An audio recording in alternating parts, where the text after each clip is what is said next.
Caste চাৰ্টিফিকেটখন এখন অতি প্ৰয়োজনীয় ডকুমেণ্টছ হয়। যদি আপুনি বনোৱা নাই আপুনি নিজে অনলাইন কৰি ল'ব পাৰিব। আপুনি গুগলত গৈ সেৱা সেতু বুলি চাৰ্চ কৰিব, তেতিয়া এই পেজটি অ'পেন হ'ব।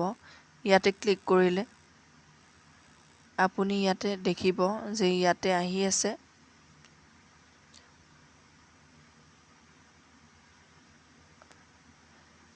ইছ্যুৱেঞ্চ অফ কাষ্ট চাৰ্টিফিকেট। ক্লিক কৰিব।